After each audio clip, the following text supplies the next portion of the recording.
انهيار عقار اسكندرية، القصة كاملة. أكدوا السكان سبب الانهيار إن كان في شخص عايز يبني دور جديد فوق، وكان عايز يخليه في الدور ال14، وعدم التزام الملاك بترميم المبنى الذي نشأ من حوالي 50 عام. وأكد برلماني إن أعمال إزالة الإنقاض ما زالت مستمرة للبحث عن الناجين. وتعرض عقار في شارع خليل حمادة بمنطقة سيدي بشر بمحافظة الإسكندرية صباح يوم الاثنين إلى انشطار المبنى إلى نصفين وانهيار الجزء الأيمن من المبنى مع بقاء الأيسر دون أن يتأذى بأي شيء، مما أدى إلى 3 وفيات ضحايا وإصابة 2. وقال أحد السكان إن الانهيار لإضافة طابق جديد فوق الدور ال14. كاميرا فرقعت يا دوب ما كملتش الكلمتين، كان القدر شاء القدر.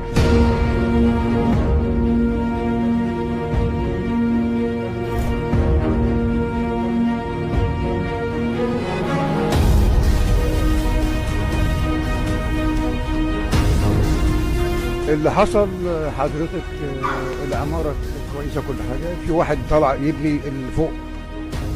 بقالنا دلوقتي حوالي شهرين عمال محاضر وعمال حي وعمال محافظة، يا جماعة ارحموني ارحم، يجي الحي تك ويمشي. قصة أنا كنت بره كنت بجيب عيش من الفرن، النهارده إجازة، طالع أنا فيا دوب دخلت الباب فلقينا كاميرا في السقف بتطقطق. فابني قال لي خلي بالك في الكاميرا بتطقطق. قلت له طب ايه؟ تعالى بسرعه. لا استنى، انا دوم من الشباك. فبنادي من الشباك يا جماعه اللي فوق حاسبهم العماره، الكاميرا فرقعت. يا دوب ما كملتش الكلمتين، كان القدر شاء القدر. شاء القدر.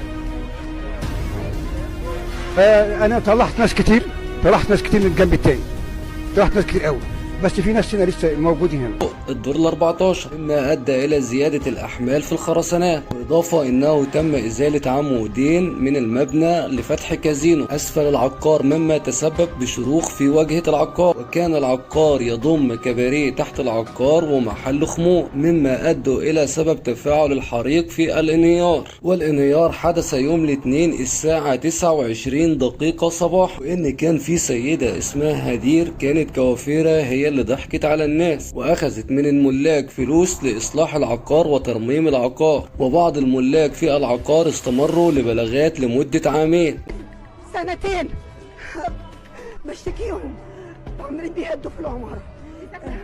ايوه انا ليا شقتي هنا، قاعد بقول لهم دي بتلعب في العواميد. هي جت واحدة بوابة، البوابة راحت قالت لها عشان تدخلي فلوس كوافيرة جاية من ليبيا، كوافيرة هي جاية من ليبيا. انا ما اعرفش اذا كانت ماتت، بيقول له عيالها طلعت، يبقى هي طلعت يبقى هم هربوها. ماشي. بيقول لك ايه؟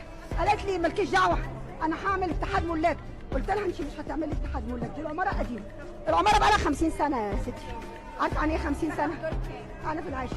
راحت قالت ايه؟ قالت عمالين يهدوا الاساسات تحت، وهم بقى لهم سنتين عمالين بيعملوا كده اساسا في العماره. حسبي الله ونعم الوكيل. هدير اسمها هدير، وكل اللي كانوا بيدوها فلوس الله ينتقم منهم كانوا بيدفعوا لها بال50,000 علشان قالقين ان هم بيروحوا يرتبوا العماره ويعملوا اسانسيرين. ماشي، اسانسير منهم بايظ واخدت يمكن فوق ال400,000 وما عملتش حاجه. ما هي كانت هتبيع وتمشي على فكره. انا هوضب لكم العماره، فهي لمت 1.5 مليون في خلال سنه ونص. انت فاهمه؟ هي الطمع جاء ان الست اللي هي البوابه بقت تقول لها ياكلوا هما الاثنين، يعني يتقاسموا هما الاثنين. هي فين بقى البوابه؟ انا ما اعرفش. فين اللي هي هدير دي؟